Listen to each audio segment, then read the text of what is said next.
Mr. Martin Keown, at Old Trafford last night, I watched it on Amazon, and Thierry Henry, Alan Shearer discussing the fact that maybe all is not well between Mikel Arteta and Pierre-Emerick Aubameyang, his captain, as Aubameyang is subbed.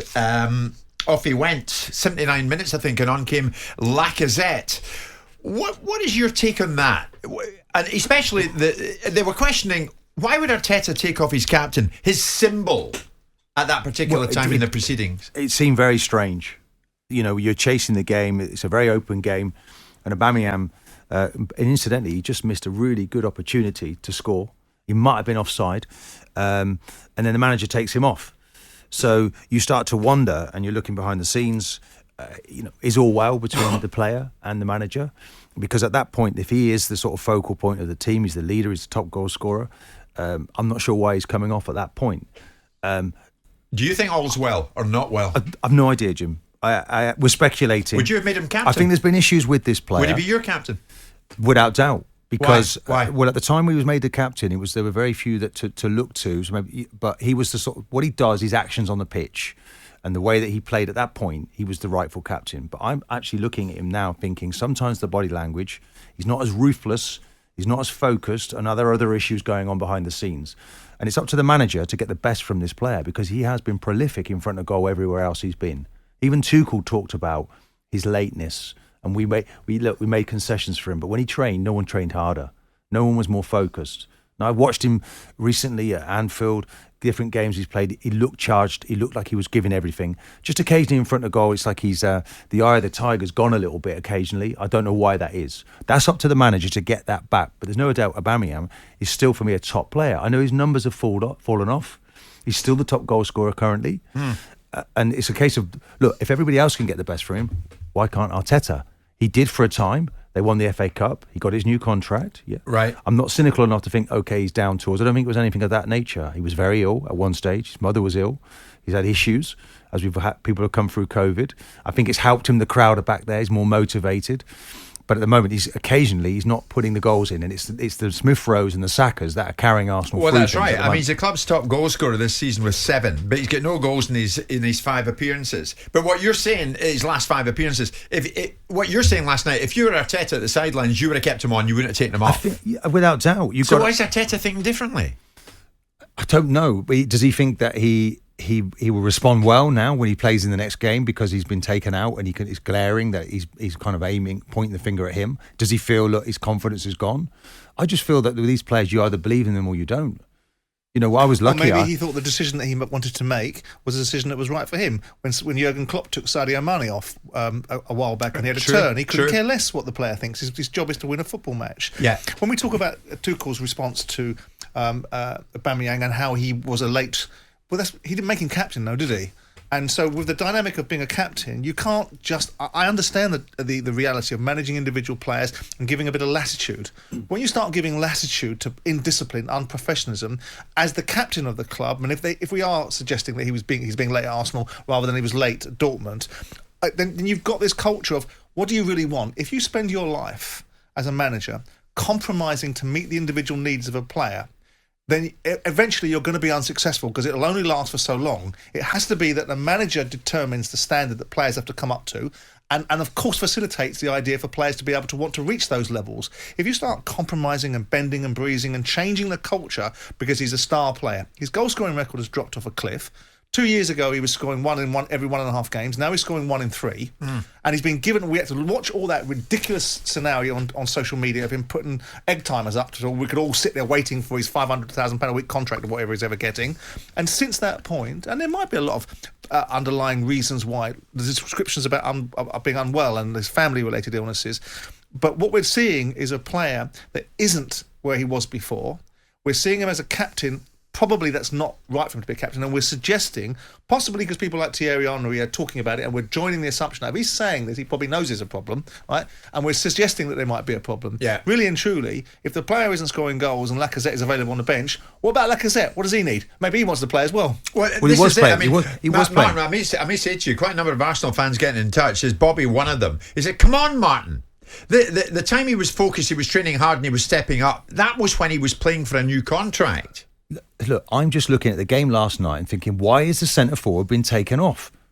He's one of the best strikers in Europe. Is he playing well? And I don't care. But was he playing well? Were we taking a Shearer off? Were we taking a Lineker off? They're not playing well, yeah. They score goals, don't they? That's what they miss opportunities. But and they're there to put. Well? They're match winners. I understand that, but does that mean by that logic they're irreplaceable at all times? Well, look, I just feel that was the wrong call at that time. I also felt actually Smith Rowe going off was the wrong call. But maybe I see the game completely different. I really enjoyed Martinelli doing what he did last night. I almost campaigned at 10 Downing Street that Martinelli should feature more in the games. And the way he's playing is, in fact, he got better as the game went on, but he's never been on the pitch that long. Yeah. To see that in the past. So we've all got different opinions about different players. Saka, why didn't he start the game? Why didn't Smith Rowe play in the 10? Yeah, but 10 on role? Aubameyang, you, Henry and Shearer are all suggesting something's not right. Yeah, it's about managing all the players, about meeting their needs and getting the very best from each player. At the moment, that's not happening. So Arteta needs to just re-examine that and maybe it's about the relationship between the two players. Maybe it's not. Maybe there's something else on the horizon. I don't really know. Or maybe the player isn't playing very well and hasn't scored a goal in 5 games. Yeah, but it can just flick. It can flick in a moment, and then you thank the manager for sticking with me. Thanks for that. I appreciate that. I did it for you because you've stuck with me. How about that instead?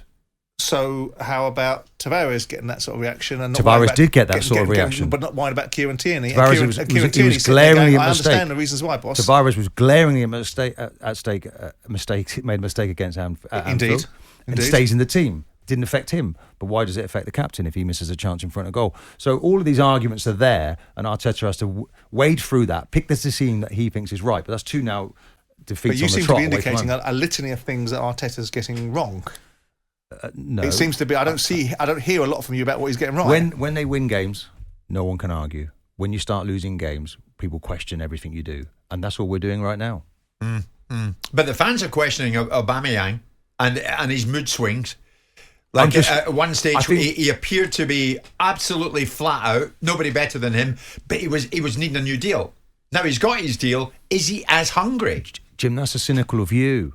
This player, these guys, they honestly, the amount of money these players have, they get up every day to score goals, to be winners, to win trophies. You don't come into the game of football for the money and the wealth. You come in to be successful and to be remembered, remembered for what you achieve on the pitch. Put that view to one side. They don't. What, they're earning fortunes. But that's a very idealistic view, because they. So is your view about perfect people and the way that you treat them in management. Not at all, because there's not one way to treat people. There's a different way of treating people, and it depends upon the circumstances. And if the only way you can treat a person is one-dimensionally, you're going to get a one-dimensional outcome. But to sit here and wax lyrical that players don't acclimatise very quickly and understand the intrinsic opportunities that are available to them, and the finances of the game don't affect them, is absurd. It's absolutely absurd. Of course they're influenced by the economic value of a contract. Of course they're influenced by the opportunities that the finances bring. Do you think football. they come into the game for the money, Simon? I think is that your view of it? Certain players do now. Not the ones that are successful. Not the ones that score the number of goals that he has scored. Possibly. But it wasn't so long ago that there was a vantage point on him, that he was a playboy, he was trouble, nobody wanted to sign him, and Arsenal took a huge risk in signing him. So where does that notion come from then? Because he's a wonderful... Hang on, let me finish. And he's getting late for work. And we'll just get on with that. In any other walk of life, if you're late for work, you don't keep your job. But because he's a player that can score a goal, he gets that sort of dispensation. And you think that's professional? You think that's a model pro? It creates a dilemma for the manager. So don't give him any reason to put you out of the team. It's unprofessional. But I do feel that there's not a lot wrong with this particular player, and if there's a relationship issue between the manager, then he needs to solve it quickly, because Arsenal need this player to score goals. Top 4 position is up for grabs. Who wants it? You got West Ham, Tottenham, Manchester United, Arsenal. Do you manage, in your view, as a very experienced person that's worked for, Arsene Wenger? Do you manage by compromise, or do you manage by leadership, or is it a combination of the two?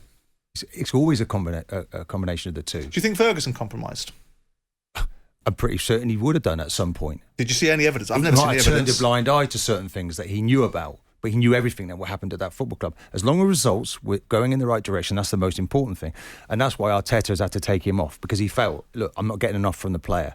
But it's a different opinion, isn't it? I believe he should have stayed on. If you're building a culture based upon short-term parameters. You win a few games, it excuses all the problems. Then you start losing the games, those problems are still there. So the culture of a club has to be built on something more solid than that, doesn't it? It has to be built on a fabric of people being professional at all times. Sometimes you lose games, sometimes you win games. But if you build the culture properly, surely the building is more sustainable. You put a foundation down, the building stays up. You put no foundation, the building comes down. Those building blocks are very much there with Arteta's management. Just occasionally, I mean, we heard it from Tuchel when he heard the story that he was late and was punished. They didn't play him in the game. Yeah. Tuchel said, look, when he came to the training pitch, no one worked harder than him. Didn't see Tuchel trying to sign him at PSG, though, did you? He's worked with him. He knows what sort of person Well, he he's inherited dealing him with. at Dortmund, didn't he? He may well have done. But But last night, Martin, are you saying that if it was you, Aubameyang, see out the game. You should have seen out the game.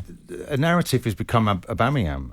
There's a collective decision I mean, to it be depends made. on the circumstances, doesn't it? Were you not calling out for Kane to be substituted in the World Cup semi-final against Croatia? I'm not taking my centre forward off with 10, 11 minutes to go, I'm afraid.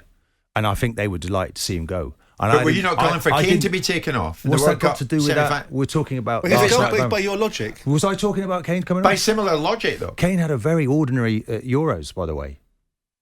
But I remember the World Cup semi. I think you were crying out for Kane to be pulled off. No, I don't remember. Tell me where I said that. All right. No, it just occurred to me. I just feel it feels uncomfortable for me when a centre forward's been taken off with the games at its height. There's an opportunity for him to do something special, and he gets taken off. Okay, all right. Do you have faith in him in the long term? Do you have faith in Aubameyang? Yeah, without doubt, and Arteta as well. But it's about getting these little decisions right. It's about backing the right people. It's about getting results away from home, which Arsenal are failing to do right now. Jim White and Simon Jordan, Monday to Thursday morning, 10 till 1. On AM, on DAB, via the talkSPORT app and on your smart speaker. talkSPORT.